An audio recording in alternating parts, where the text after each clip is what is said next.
Leonardo e Pedro também. Presidente. Gravação iniciada, presidente. Boa tarde a todos. Vamos iniciar os julgamentos em toda a sessão do dia 18 de novembro, às 14 horas. Estarão em pauta os itens 118 a 191. Houve a transferência de pauta para amanhã do item 160. A sustentação oral haverá no item 145 e, portanto, vamos começar por ele. Então, eu peço ao apoio que convoque o patrono, Dr. Felipe Carreira, que irá fazer a sustentação do item 145, Pamiro, Comércio e Participações, que é um paradigma e é de minha relatoria.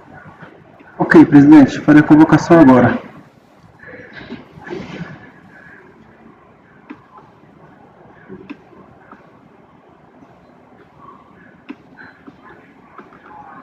Item 145 a 149 da pauta, Dr. Felipe Barbosa. Esse processo será julgado agora.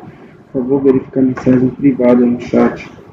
Item 145 a 149 da pauta, Dr. Felipe Barbosa. Esse processo será julgado agora. Por favor, verificar a mensagem privada no chat.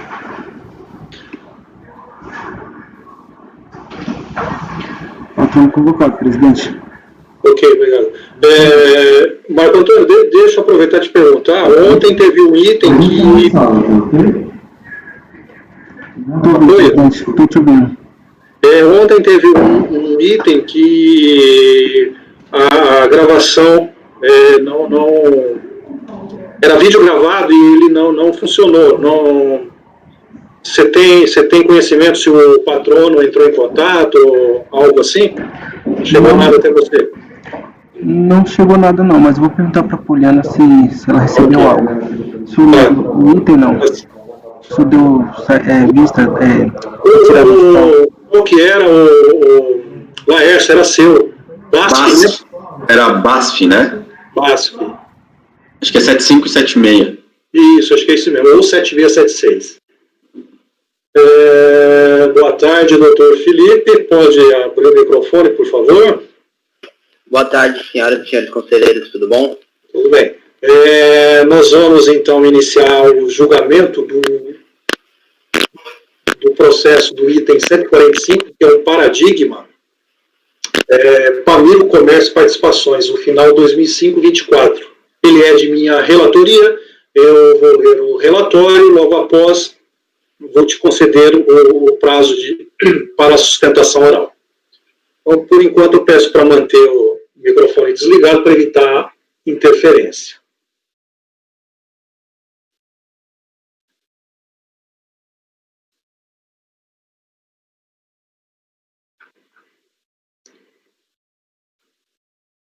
Trata de pedido de ressarcimento cumulado com compensação de saldo credor de COFINS não cumulativo, apurado em dezembro de 2004, referente a despesas de armazenagem de mercadoria e frete na operação de venda realizadas pela pessoa jurídica cuja atividade é de empresa comercial exportadora.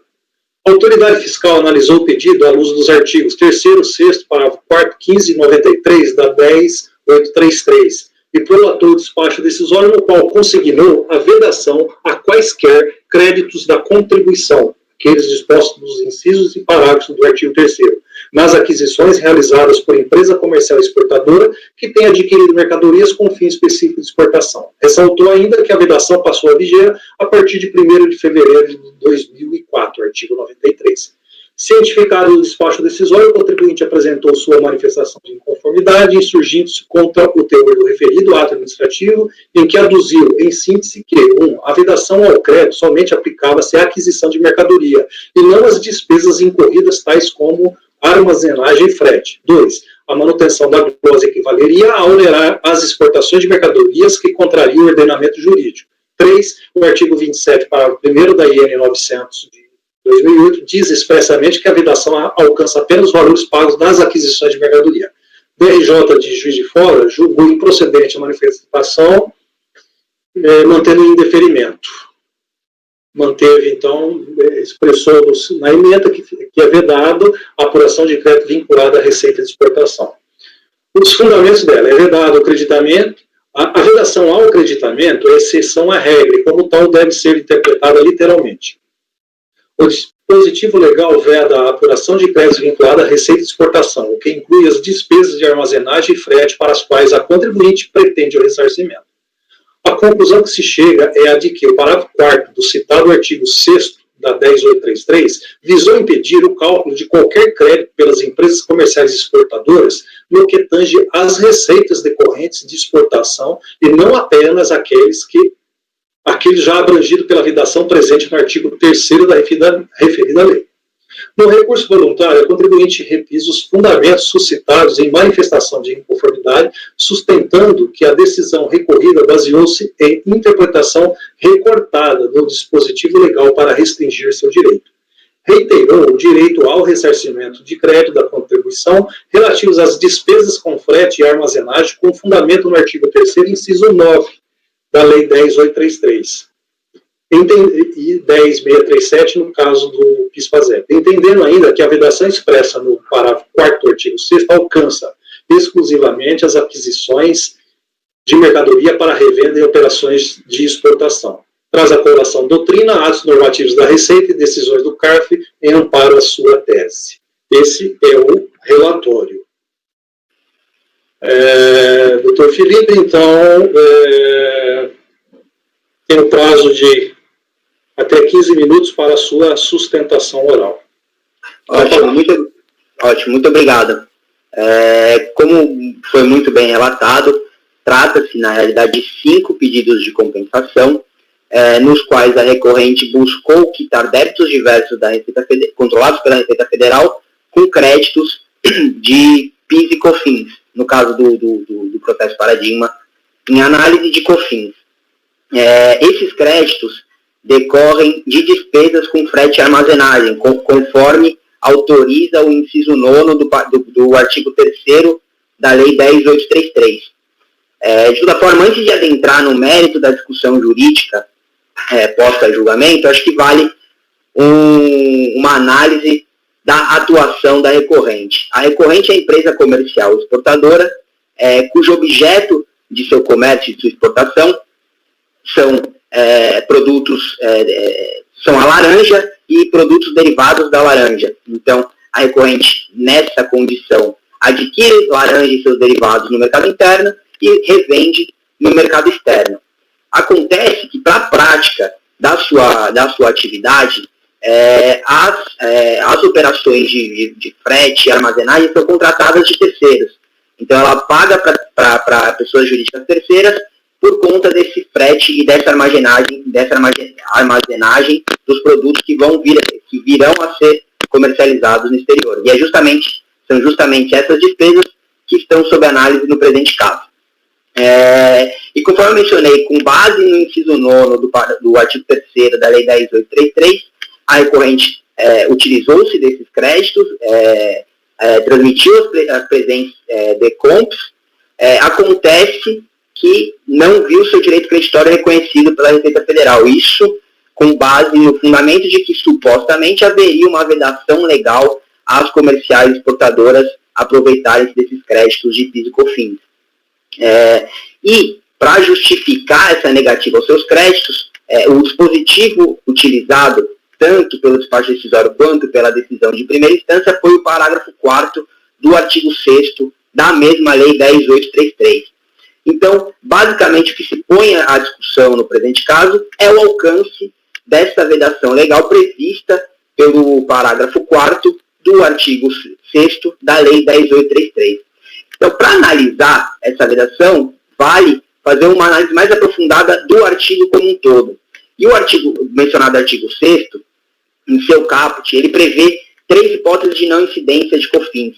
São elas as exportações de mercadorias para o exterior, a prestação de serviços diretamente a pessoas físicas ou jurídicas ao exterior, desde que esses serviços prestados façam com que haja ingresso de divisas no país. E a terceira hipótese, que é a mais interessa ao presente caso, a venda de mercadorias para a pessoa jurídica, comercial ou exportadora, desde que essa venda se dê com finalidade de exportação. Então, nessas três hipóteses, exportação direta de mercadoria, exportação de serviço ou venda de mercadoria comercial exportadora com finalidade de exportação, nesses três casos não há incidência de COFINS. E para manter uma lógica no ordenamento e impedir o acúmulo de crédito pelas pessoas jurídicas nessas hipóteses, o parágrafo 1º desse mesmo artigo 6º previu hipóteses de alternativas de creditamento, de utilização desses créditos de não cumulatividade de PIS/COFINS. Essas duas hipóteses são ou a utilização desses créditos para abatimento do próprio PIS/COFINS incidente em operações em mercado interno, ou, conforme fez a recorrente, a utilização desses créditos diretamente por meio de PERDECOMP. Então, ou por meio de ressarcimento ou por meio de compensação. E foi justamente com base nesse parágrafo 1º, em seu inciso 2º do artigo 6º, que a recorrente transmitiu as DECOMPs aqui em análise. Acontece, senhores julgadores, que de fato há uma pequena exceção a essa possibilidade de utilização alternativa dos créditos de PIS/COFINS previstas pelo parágrafo 1º do artigo 6º. E essa exceção acontece que ela é bastante específica. Ela é uma exceção prevista para aquisição de mercadorias por pessoas jurídicas comerciais exportadoras. Primeiramente, essa conclusão de que esta restrição é apenas para aquisição de mercadorias por comerciais exportadoras se encontra da própria literalidade do dispositivo em questão. Então, a própria interpretação literal do dispositivo já traz essa conclusão. E, se os senhores me permitem, eu vou ler o dispositivo só para que isso fique bastante claro. Então, o parágrafo 4º do artigo 6º assim dispõe: o direito de utilizar o crédito de acordo com o parágrafo 1º, aquele parágrafo que autoriza a utilização dos créditos, inclusive por meio de PERDECOMP, não beneficia a empresa comercial exportadora que tenha adquirido mercadorias com fins previstos no inciso 3º do caput, então, com fins específicos de exportação, ficando vedada, nesta hipótese de aquisição de mercadoria, a apuração de créditos vinculados à receita de exportação. Então, ao contrário do que afirmou a decisão de primeira instância, a própria interpretação literal do dispositivo já autoriza a concluir que a sua vedação é específica para a aquisição de mercadorias e não para outras despesas incorridas pela pessoa jurídica. Acontece, senhores jogadores, que, de fato, uma interpretação literal pode ser muito restritiva do que é a norma vinculada por esse parágrafo 4º. Então, não só a interpretação literal aponta nesse sentido, mas também uma interpretação teleológica do ordenamento também permite essa conclusão. E eu explico por quê. Bom, conforme mencionado para os senhores, uma das hipóteses de não incidência da COFINS é justamente no caso em que há venda de mercadorias para pessoas jurídicas comerciais exportadoras, quando essa mercadoria tiver como finalidade a exportação. Então, se de um lado eu não tenho a incidência do PIS e da COFINS na operação anterior, na venda de mercadoria para comercial exportadora, então é lógico que haja restrição de creditamento para comercial exportador. Então, se eu não tive a incidência na etapa anterior, eu não vou ter o creditamento na etapa subsequente. E é essa a lógica do parágrafo 4º do artigo 6º da Lei 10.833. Lógica essa que não se aplica, não encontra paralelo, nos casos de despesas com frete e armazenagem.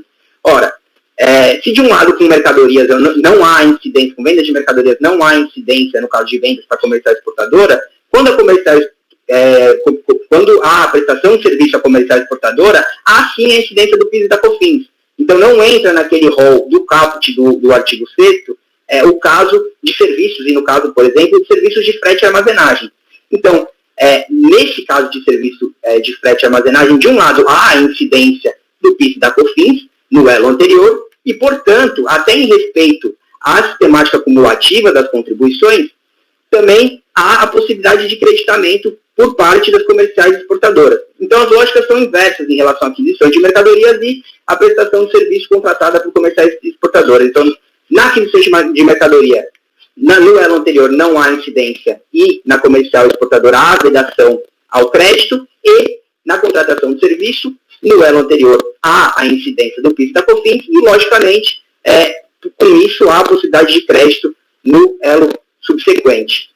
E não é só esse paralelismo da legislação que confirma essa interpretação quanto ao parágrafo 4º do artigo 6º.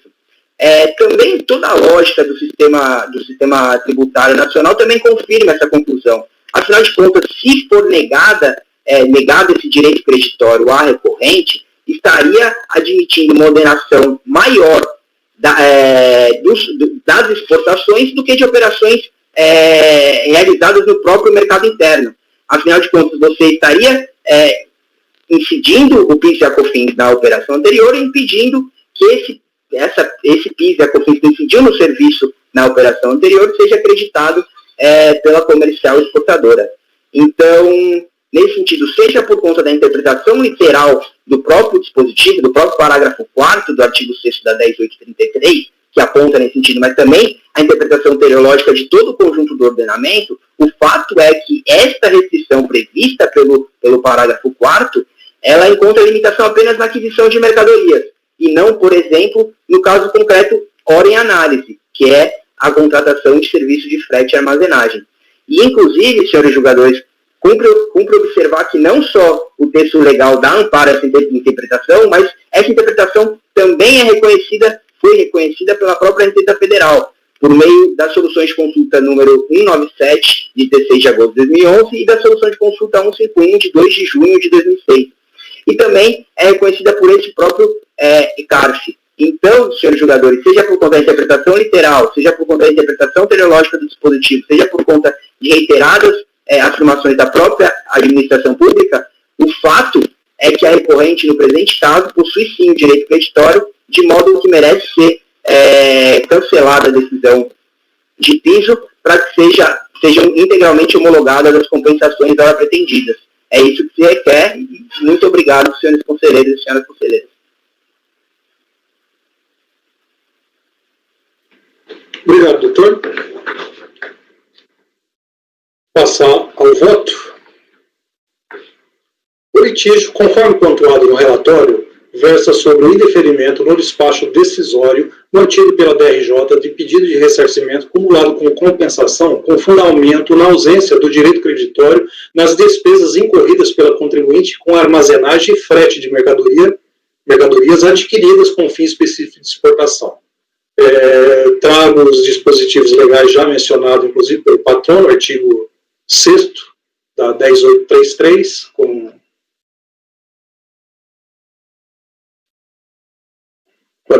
o parágrafo 4º, a vigência da lei no artigo 83.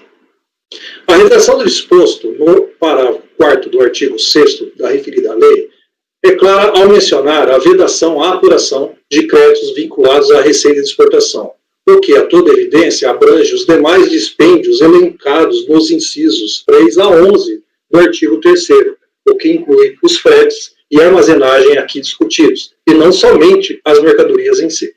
Significa concluir que não é permitida a utilização de créditos diretos e indiretos da contribuição para o PIS e para a COFINS vinculados às despesas efetuadas por pessoa jurídica comercial exportadora.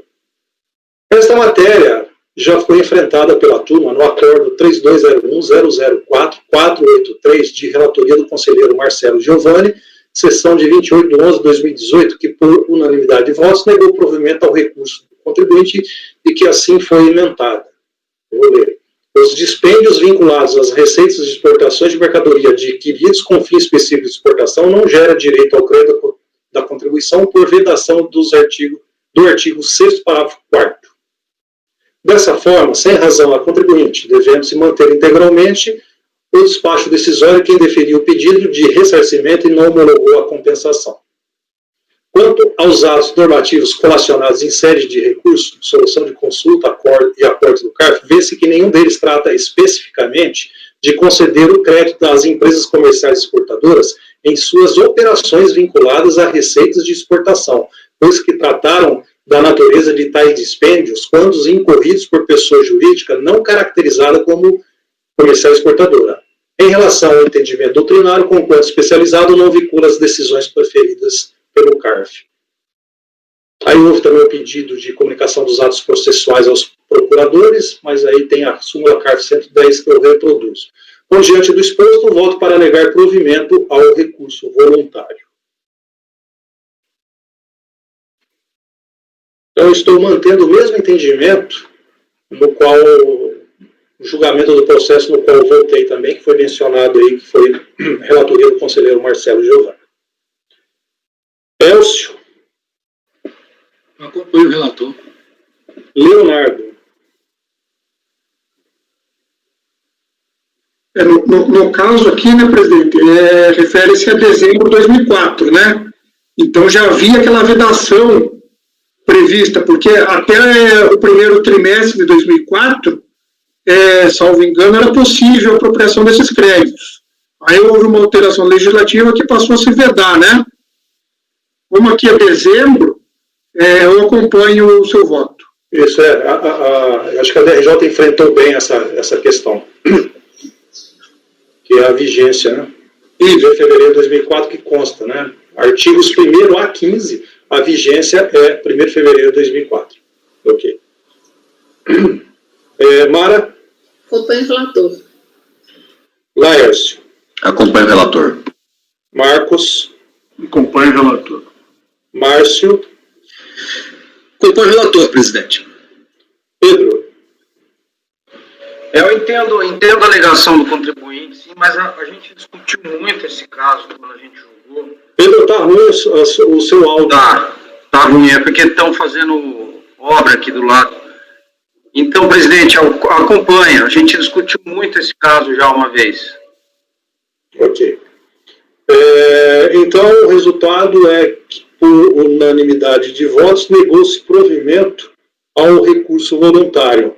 Essa decisão do processo paradigma, item 145, se aplica aos 146 a 149. Então, esse é o resultado. Obrigado, doutor, pela sua participação. Tenha uma boa tarde. Obrigado, senhoras e senhores conselheiros. Boa tarde.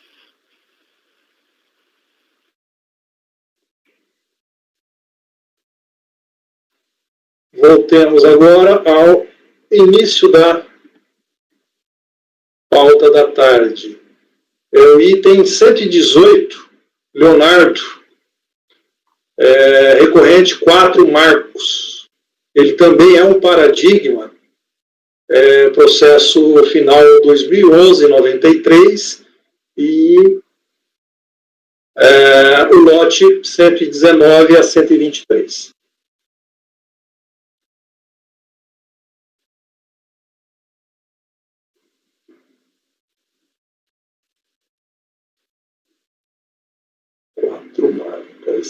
Só um momento, presidente, está abrindo aqui o arquivo.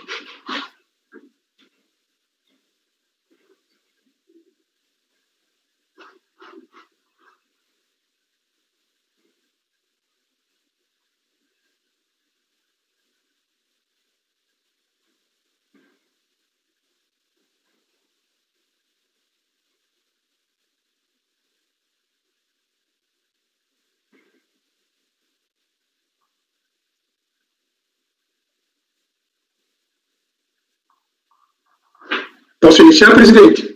Pode. Tanto o presente processo de pedido de ressarcimento de PIS não cumulativo relativo ao primeiro trimestre de 2008, mercado interno no valor de R$ 492 mil, bem como de declarações de compensação atreladas a este pedido. Por meio do despacho decisório, a DRF Osasco indeferiu o pedido de ressarcimento e não homologou as compensações vinculadas. O contribuinte apresentou manifestação de inconformidade e esta manifestação de inconformidade foi julgada improcedente e apresenta a seguinte ementa, eu a transcrevo.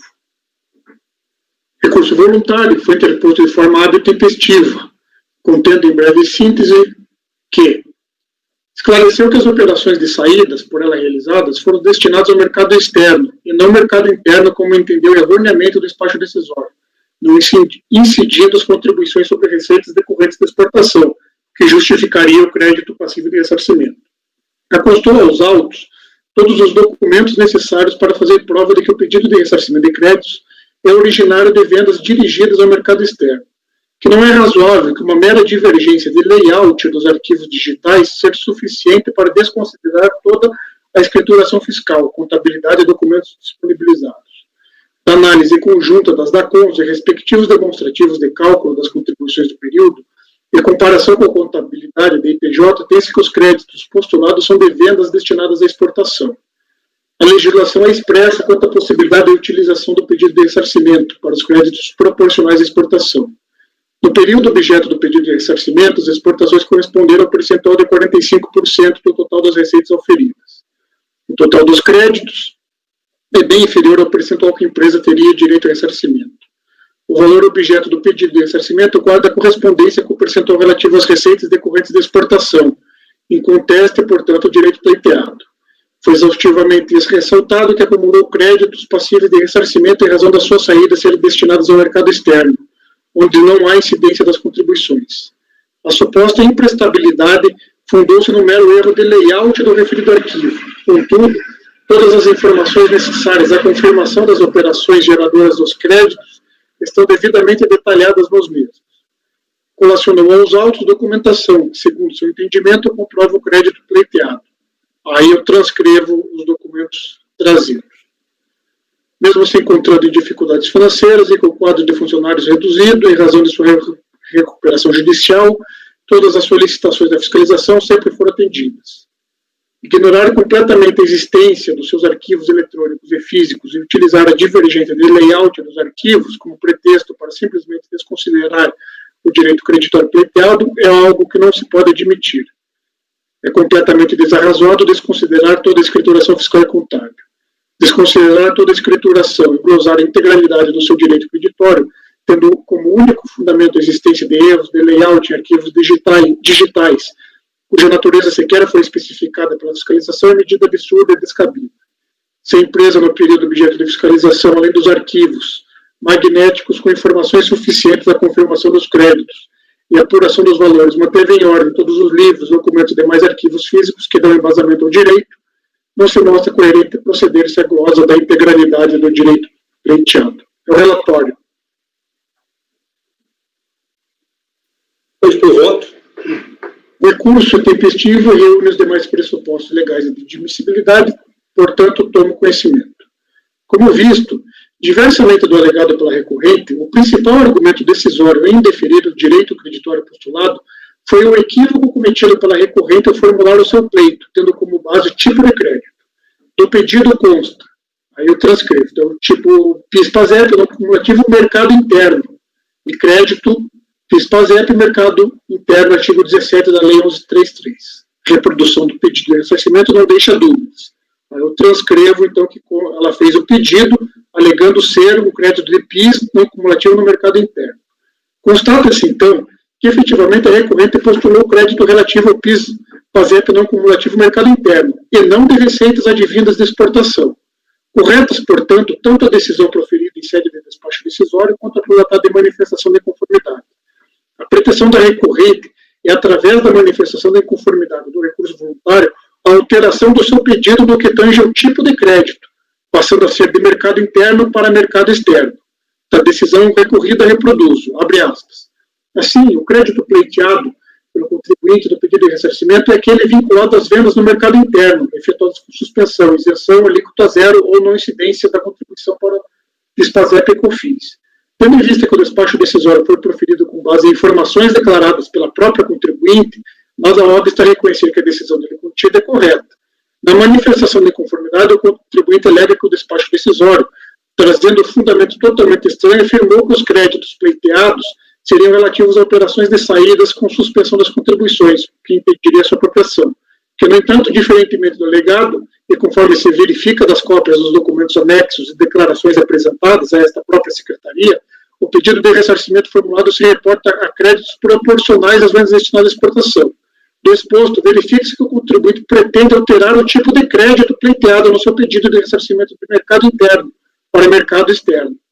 Em relação ao pedido de ressarcimento de retificação, é oportuno transcrever fragmentos da IN 900, publicada no Diário Oficial de 31 de 2008, vigente à época da transmissão do PER. Então, eu leio o artigo 77. Pedido de restituição, ressarcimento, reembolso, declaração de compensação somente poderão ser retificados pelo sujeito passivo, caso se encontrem pendentes de decisão administrativa, dado o envio do documento retificador, e observado o disposto no artigo 78 e 79, no que se refere à declaração de compensação.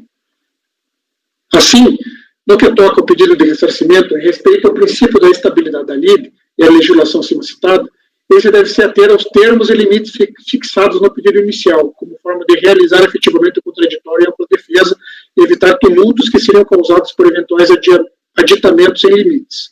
Portanto, correto o despacho decisório recorrido que indeferiu o pedido de ressarcimento e não homologou as compensações vinculadas ao pedido, sob o fundamento de que o tipo de crédito pleiteado pela contribuinte é PIS, baseado no acumulativo mercado interno, e que não tendo a empresa vendas no mercado interno efetuadas com suspensões em sua alíquota zero na incidência da contribuição para o PIS, os créditos daí advindos não podem ser ressarcidos ou compensados. Fecha aspas. Prossigo. Efetivamente, não houve retificação do pedido de ressarcimento, sendo que a pretensão da recorrente é conferir à sua manifestação de conformidade efeitos de um pedido de retificação do pedido de ressarcimento original. É sabido que o CARF, em situações excepcionais, admite a retificação de declarações, mesmo após a aprovação do despacho decisório. Vejamos. Trago um precedente. Ocorre que, no caso concreto, não houve retificação do pedido de ressarcimento, e mesmo que houvesse, não há mera correção de erro material conforme alegado, pois o que a recorrente pretende é alterar o tipo do crédito pleiteado, a título de ressarcimento, ou seja, de PIS não cumulativo mercado interno para PIS não cumulativo decorrente de receitas de exportação. Constata-se, então, que a pretensão é modificação do próprio crédito postulado, o que caracteriza uma inovação processual e não mera correção de vício material. Neste sentido, é uníssono na jurisprudência do CARF, acerca da impossibilidade de alteração do pedido. Vejamos. Então, eu trago uma decisão nossa, em que eu também fui relator neste sentido, de fevereiro de 2019, o acórdão 3201.005.028. Trago também precedente da conselheira Carmen Ferreira Saraiva, o acórdão 10.03.000.202. Transcrevo os principais excertos. Trago ainda precedente de relatoria da conselheira Semíramis, o acórdão 3301.005.584, e do conselheiro Tiago Guerra Machado, de agosto de 2018, o acórdão 3401.005.231. Continuo. O pleito de ressarcimento efetivado do PERDECONF delimita a análise a ser realizada pela Receita Federal do Brasil e, devido à consequência, estabelece os limites do processo administrativo. No caso em apreço, não se trata de inexatidão material decorrente de lapso manifesto ou de cálculos, situações que poderiam ensejar até mesmo a retificação de ofício, mas se está diante de completa alteração do pedido do crédito a ser ressarcido após a aprovação do despacho decisório. Com relação ao argumento recursal, que a decisão recorrida incorre em equívoco ao entender pela imprestabilidade da documentação apresentada por erro de layout do arquivo e que todas as informações necessárias à confirmação das operações geradoras dos créditos são devidamente detalhadas, não é suficiente para derruir o principal fundamento da negativa de reconhecimento do crédito, conforme anteriormente exposto. Ademais, a decisão atacada pela recorrente não se pautou somente no erro de layout, mas também por outras irregularidades e inconsistências conforme certo a seguir reproduzido. Abre aspas. Nós também que as irregularidades e insuficiências apontadas pela autoridade ACO não se limitaram às inconsistências nos arquivos digitais solicitados, como se pode verificar no seguinte trecho do despacho decisório. Do referido termo de verificação, consta, outro sim, que os arquivos digitais solicitados para análise das notas fiscais de entrada e saída, necessários à determinação do direito aos créditos, mediante a verificação das matérias-primas utilizadas e dos produtos vendidos e seu destino apresentados pela empresa, foram entregues separados por unidade produtiva e estão, de maneira geral, incompletos e inutilizáveis. Ademais, não apresentaram coerência dos valores totais dos itens de produtos com os valores totais das notas fiscais, além de apresentar-se alfabetos inválidos, e quase não há indicação de participantes, fornecedores e clientes, o que acaba por inviabilizar qualquer análise conclusiva sobre o caso. Vale destacar que, além dos arquivos digitais estarem inutilizáveis para análise das entradas e saídas e da impossibilidade de verificação dos fornecedores e clientes, para se constatar que estão em conformidade com a legislação, não foram fornecidos por parte da empresa os livros fiscais ou contábeis, nem mesmo as notas fiscais originais que pudessem servir de base para a verificação dos créditos. Frise que foram dadas várias oportunidades ao contribuinte, conforme se pode observar dos diversos termos de intimação presentes aos autos, para que se comprovasse perante essa fiscalização o direito aos créditos. Por fim, observe-se que o contribuinte não apresentou todos os documentos solicitados pela fiscalização. Em retorno ao último termo de constatação fiscal, no qual a fiscalização explicitou tudo o que fora pedido até o momento e não entregue ou entregue de forma incompleta, o contribuinte apresentou as seguintes respostas. Informamos que, devido à complexidade da documentação, não conseguimos atender 100%, mas pela documentação localizada, acreditamos que atenda ao solicitado. Dispusemos de todos os esforços para o atendimento do presente, devido à expiração do prazo, enviamos documentação até o presente encontrado. Estaremos dando seguimento à localização do restante dos documentos, independentemente, uma vez que a questão é de localização para a composição correta dos processos. Assim, maiores digressões sobre tal matéria são desnecessárias, sendo infundada a alegação recursal. Diante do exposto, eu voto por negar o provimento ao recurso voluntário interposto. Muito obrigado. Eu voto bastante completo, né, recheado de bastante precedentes, no mesmo sentido em que votou o relator. Elcio. Apesar do relator ter feito referência à questão da prova, né, para contrapor o argumento do recorrente, que tinha sido apenas o layout, né, o fundamento da negativa, eu acredito que o fundamento do voto dele é só o fato da inovação, de querer uma retificação do pedido via processo, não é isso?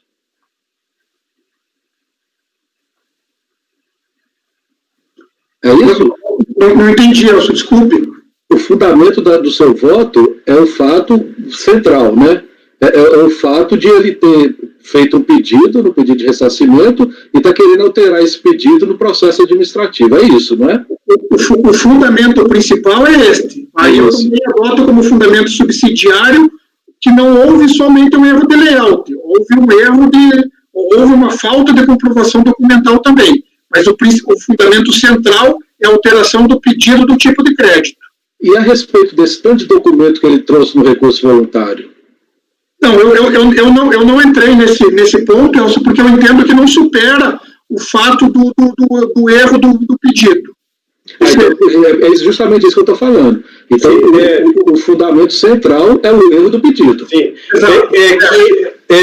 Que em recurso ele traz o fundamento de que a decisão recorrida incorreu em equívoco em relação à imprestabilidade da documentação. Então, eu entendo que o relator ele enfrentou isso aí até para evitar aí um possível embargo aí por omissão, né? Mas realmente é um fundamento que é só um argumento a mais. O fundamento mesmo é a inovação em relação ao tipo de crédito. Então, só para esclarecer, então, de acordo com o que eu entendi, acompanho o relator. Ok. Mara? Acompanho o relator. Laércio? O Laércio, para mim, está travado, presidente. Não, ele não está, não. Acompanho o relator. Estão me ouvindo? Sim. Estão me vendo? Sim. Marcos? Acompanho o relator. Márcio? Com o relator. Pedro?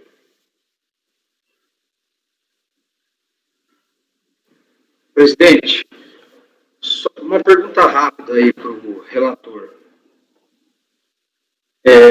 A gente, em vários casos aqui, já superou, em prol da verdade material, questão de erro, né? Mas eu não entendi por que você não está superando nesse caso específico. É porque aqui eu não estou considerando como erro material. Ele está pedindo alteração do tipo de crédito. Ele entrou com pedido de crédito de PIS, PASEP, mercado interno, e é como foi feito o PERDECOMP, né, que eu colacionei no voto, e agora ele está dizendo que não era mercado interno, que é mercado externo. Então, eu entendo que isso não é um mero erro material, isso daí é uma alteração do pedido do tipo de crédito, de mercado interno para mercado externo.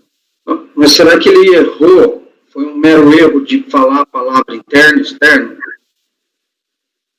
Não é o que eu compreendi.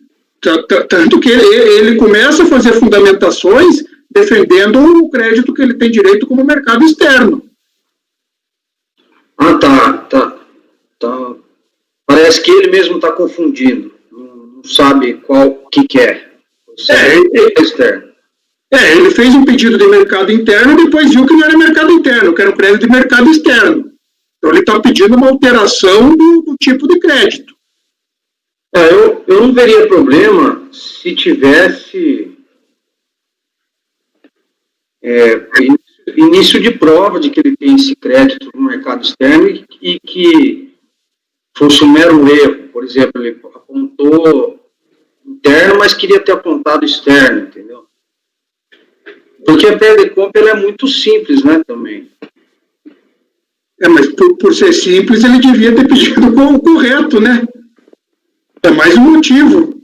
Eu entendo a posição do conselheiro Pedro. De fato, você pode ter feito uma marcação errada ali na DCTE, na PEDComp. Uma distração de um erro humano, você elegeu errado. Essa questão secundária que você traz no voto é que pesou aqui também nas minhas considerações, muito embora tenha uma relação de documento vasto aqui, mas houve uma imprecisão dessas informações constatada pela fiscalização. Mas que esse erro pode ocorrer, pode. Só quem já teve no chão de fábrica sabe que isso pode ocorrer. Então, pode ocorrer. Agora, se ele trouxe argumentos, fundamentos, documentos, provas de que realmente era o mercado externo, poderíamos apreciar. Eu só não fui nessa linha porque realmente há indício de que a fiscalização não conseguiu trilhar, né, essa prova via os documentos apresentados e que mais de uma vez foi solicitado essa documentação. Acho que talvez por isso que a DRJ falou da prova, né? Senhor presidente, eu ainda não consigo votar, eu vou pedir mais um minuto, uns 3 minutos aqui. Quero dar uma olhada na... O precedente da nossa turma que eu trouxe é exatamente a mesma coisa. Ele tinha pedido de mercado interno e depois veio dizer que era mercado externo. E já naquela ocasião nós entendemos que isso não era um mero erro material, e sim era um erro que ele estava alterando efetivamente o fundamento do pedido. Não, eu lembro um pouco desse caso, só que eu não sei se é exatamente o mesmo que esse, porque pelo que eu me lembro daquele caso, Toledo, a empresa pediu interno, mas depois veio falar que era externo, mas assim, de uma forma muito... como se ele estivesse inovando, mudando a argumentação, que é mais ou menos o sentido que você votou, né? Eu só quero ver se... Eu estou olhando o recurso aqui, se é realmente nessa mesma linha aí. E só lembrando, né, que ele poderia ter feito a retificação, né, que ele não fez. Do PEDComp. E o despacho decisório negou tudo? Sim, o despacho decisório foi nessa linha também, de que houve uma inovação no pedido. E daí também adentrou na questão do layout, que não era só um erro de layout. Existiam outras questões ali probatórias que foram deficitárias, que foi oportunizado a ele apresentar essas provas por diversas vezes e ele não trouxe. Ó, ele está falando que o despacho decisório entendeu erroneamente o pedido dele. Não, ele alega isso, Pedro, mas se você pegar o PEDComp, ele fez no mercado interno. Você já conferiu, tá? Tá ali no meu voto. Eu colei Isso é incontroverso. A questão aí que pesa é se as provas seriam contundentes para caracterizar esse erro, né? A meu ver. Sim. Aqui se equipara a total alteração do critério jurídico de um auto de infração. Aqui é o outro lado dessa moeda, né? Ele faz um pedido, sustenta, depois ele fala que não é aquele. E aqui tem uma coisa também que me convenceu, é o fato de que a 9430 ela remete à regulamentação da compensação pela Receita Federal. E a Receita veio na IN e falou que a alteração do pedido só pode ser feita antes do despacho decisório. Isso assim que, assim, foi ponto, essa questão dessa quantidade de prova que ele trouxe no recurso, até eu comentei isso, né, me balançou um pouco, né, e tal, porque de repente, mas o que mais me fez convencer pelo contrário, foi isso aí. Tem esse ponto da norma, realmente. Ele não poderia pedir de novo isso aqui? Eu estou pensando longe aqui, só pedir certo, ou deveria, né? Mas não sei qual o fato gerador aqui. Quando tem um prazo aqui, né? Isso aí é primeiro TRI de 2008. Não, e também, não sei, acho que se tivesse bastante prova, tivesse firme, estaria sustentando aqui também, né? Isso, para mim, pesa muito. Ele tem provas de um direito que ele não pediu. Ele pediu um direito e está trazendo de outro. Mercado interno contra mercado externo. Ele insistiu nisso, de um mero erro material, e não é. Sim, eu nem acompanharia muito por causa dessa questão de não poder alterar o pedido. É IN, né, Elcio, que fala isso? É uma solução. É IN, é 600 ou 900. Eu acho que a IN é superável. Mas quando ela está amparada na lei, a própria lei determina que a Receita regulamente, eu acho que aí é complicado. Não, mas a IN sempre vai partir da lei, né? Mas o CARF já, por diversas vezes, superou a IN. Então, a IN contraria a lei. Há muitos casos em que a IN é levada ao STF e ela é mantida. Mas o CARF supera bastante IN mesmo.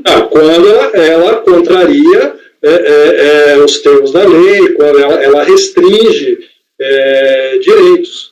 E na lei está lá, a Receita Federal vai definir os critérios. Então, a Receita Federal deu carta branca, né, digamos assim. Não, se tem uma lei que a gente entende que se aplica ao caso e tem uma IN lá fazendo restrições, por mais que ela não tenha sido considerada ilegal no STF ou nada assim, o CARF já superou por diversas vezes. Né? Então eu não vejo como algo que eu tenha que obedecer, assim, como obedecer uma lei, se tiver uma lei aplicável para o caso. Né?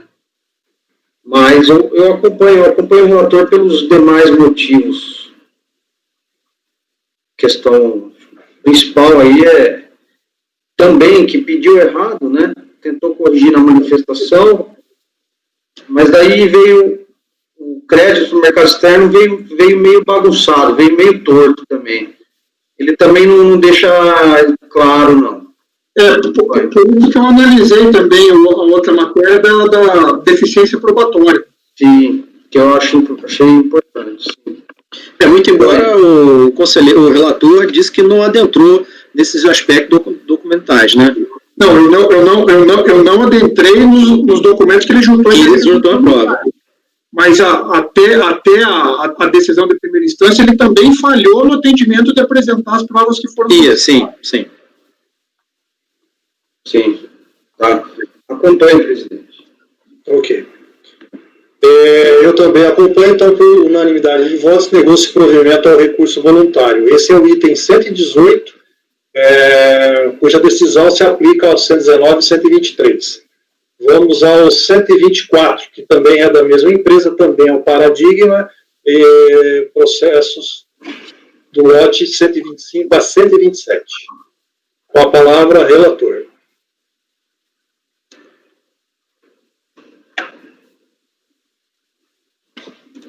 Qual que é esse, presidente? Travou o áudio agora? É o 124, também da mesma empresa, 4 marcos, e ela é um paradigma também, o final do processo 2014-22, os processos do lote 125 a 127.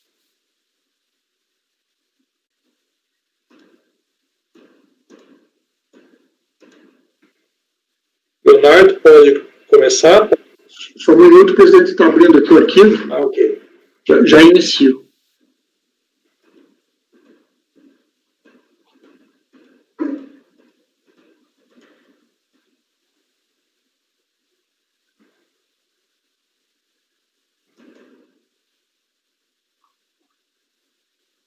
Posso iniciar, presidente?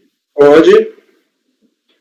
Trata o presente processo de pedido de ressarcimento de crédito de PIS não cumulativo no mercado interno relativo ao segundo trimestre de 2010, valor de R$221 mil. A Delegacia de Administração Tributária de São Paulo emitiu o despacho decisório eletrônico indeferindo o pedido de ressarcimento na fundamentação do despacho consta. Indefira o pedido de ressarcimento apresentando o perdeconta acima identificado, uma vez que se trata de pedido em duplicidade. O contribuinte, inconformado com o despacho decisório, apresentou manifestação de inconformidade. A decisão recorrida julgou improcedente, tendo sido dispensada a apresentação de emenda nos termos do artigo 2º da portaria 2724 de 2017. O recurso foi interposto de forma hábil e tempestiva, em que é alegado. Além dos créditos calculados sobre insumos e despesas, apura créditos presumidos das contribuições, nos termos da Lei 10.925, também utilizados para abater o valor devido ao final de cada período. Que ao realizar as vendas de seus produtos, grande parte é destinada ao mercado interno, enquanto se sujeita à suspensão da tributação do PIS e COFINS. Considerando a referida suspensão da incidência das contribuições sobre as receitas decorrentes de saídas de produtos não tributados no mercado interno, acaba acumulando significativo montante de créditos passíveis de ressarcimento ao longo do tempo, inclusive relacionados à atividade agroindustrial. Que após a dedução dos valores devidos relativos às receitas sujeitas à tributação pelas contribuições, apurou créditos presumidos da atividade agroindustrial relacionadas às suas vendas com suspensão, entendo o ressarcimento. Que o PERDECOMP, final 1237, objeto de discussão nos presentes autos, refere-se a pedido de ressarcimento do crédito relacionado à atividade agroindustrial. Já o PERDECOMP, final 5728, refere-se a pedido de ressarcimento de crédito decorrente da sistemática não cumulativa. O PERDECOMP, objeto dos autos, final 1237, trata de créditos presumidos relativos à atividade agroindustrial que não puderam ser aproveitados em decorrência de saídas sujeitas à suspensão das contribuições. O PERDECOMP 5738 refere-se a saldos de créditos decorrentes da sistemática não cumulativa das contribuições, que não puderam ser utilizados nos respectivos períodos. E é nítido que se trata de pedidos diversos e valores distintos, não havendo que se falar em duplicidade dos pedidos, face à ausência da identidade entre os mesmos. Com base no que dispõe o artigo 17 da Lei 11.033, procedeu com o pedido de ressarcimento dos valores correspondentes aos créditos da atividade agroindustrial relacionados a produtos que tiverem sua saída a suspensão do pagamento das contribuições. A possibilidade de ressarcir crédito presumido foi pacificada pelo Poder Judiciário e pela PGFN, inclusive por meio de ação judicial proposta pela própria recorrente. Especificamente na ação judicial proposta, apesar da referida discussão se reportar aos meses de janeiro de 96 a maio de 2004, período anterior ao crédito pleiteado nos presentes autos, deve ser aplicado ao presente caso o mesmo entendimento, pois se trata do mesmo tipo de direito creditório. É o relatório. Pode ir para o voto. Aduzo a recorrente que os pedidos de ressarcimento tratam de créditos distintos e que não há duplicidade, pois o PERDECOMP, final 1237, objeto da presente discussão, refere-se a pedido de ressarcimento do crédito relativo à atividade agroindustrial. O PERDECOMP 5738 refere-se a pedido de ressarcimento de créditos regulares normais decorrentes da sistemática não cumulativa. Conforme consignado na decisão recorrida, é incontroverso o fato de que a recorrente fez pedido de ressarcimento de crédito no mercado interno, artigo 17 da Lei 11.033, e posteriormente apresentou novo pedido relativo ao mesmo período, tributo, contribuição e tipo de crédito. Dos pedidos de ressarcimento tem-se a identidade citada, período, tributo, contribuição e tipo de crédito. Eu transcrevo o primeiro e transcrevo o segundo, onde se vê que é o PIS, em ambos pega o PIS, mercado interno, o período é o mesmo, toda essa identidade pode ser constatada. O pedido de ressarcimento 1237, objeto do litígio, foi transmitido em 23 de dezembro de 2013. E o pedido de ressarcimento final 5738, transmitido anteriormente, em 10 de junho de 2013. Deve ser registrado que no despacho de ressarcimento do PRDCOMP final 1237, o despacho decisório foi proferido em 20 de maio de 2014. Assim, pelo histórico processual relatado, havia tempo hábil para que a recorrente, ao invés de transmitir um novo pedido de ressarcimento, tivesse efetivado a retificação do pedido de ressarcimento originalmente transmitido. Ocorreu em erro procedimental a recorrente. A decisão recorrida assim traduz a matéria. Abre aspas. Secretaria da Receita, no artigo 74, por meio da IN 1300. A base legal citada no despacho decisório demonstra que há impedimento que o pedido seja parcial, conforme é possível inferir da leitura do artigo 32, parágrafo 2º da IN. O transcrito. O pedido de ressarcimento, a que se refere aos artigos 27, 28, 29 e 30, será efetuado pela pessoa jurídica, vendedora, mediante a utilização do programa PRDCOMP, ou na impossibilidade de sua utilização mediante formulário completo de documentação comprobatória do direito. Cada pedido de ressarcimento deverá referir-se a um único trimestre calendário, e 2, ser efetuado pelo saldo credor remanescente no trimestre calendário, líquido das utilizações por desconto ou compensação.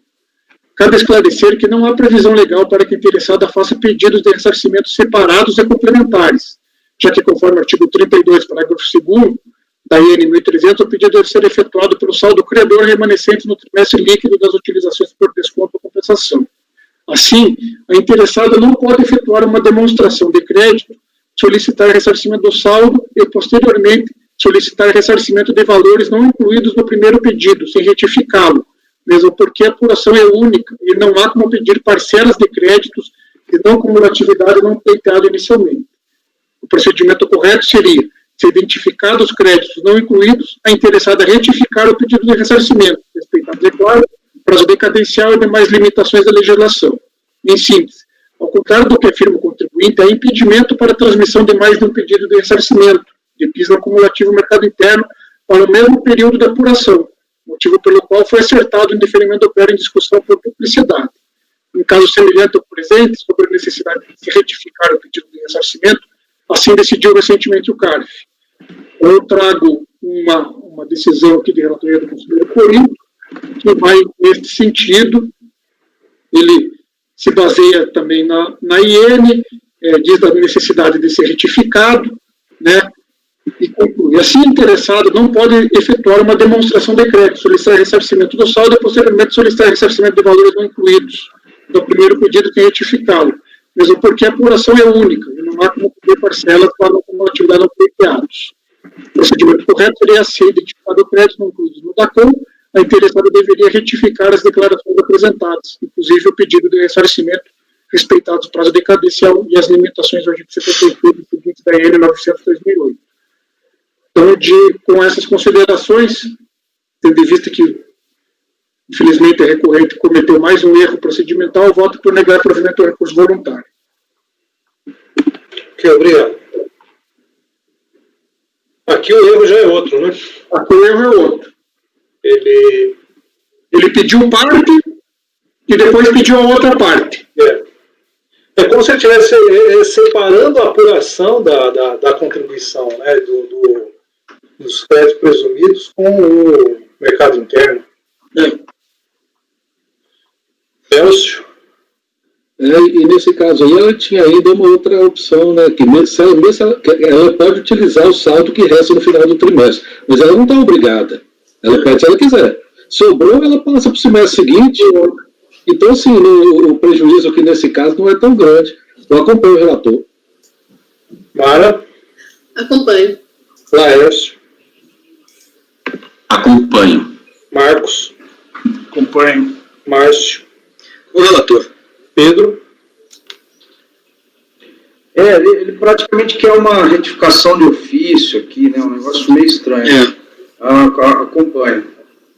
Eu também acompanho, então, por unanimidade de votos, negócio de provimento ao recurso voluntário. Esse é o item 124, da 4 Marcos. Por ser paradigma, aplica-se a mesma decisão aos itens 125 a 127 da pauta. 128 da Brasil foi retirado de pauta a pedido do patrono. Era um paradigma com os itens 129 a 134 do lote. O 135 já julgou, o 136 em diante é paradigma dele, o 145 julgamos, e na sequência processos do lote. 150 julgamos, ele é paradigma, e o lote 151 a 159. O 160 foi transferido para amanhã, junto com os... paradigma também, o lote 161 a 167. 168, Compex, foi retirado de pauta. 169, 170, 171, 172, 173, 174, 175, todos da Compex. O próximo então, o 176, siderúrgica, mate-prima, matéria-prima, deve ser, conselheiro Laércio. Vamos dar uma pausa? Vamos. 10 minutos? E depois a gente retoma. O processo do Laércio 176 dessa mesma empresa, vai até o 188.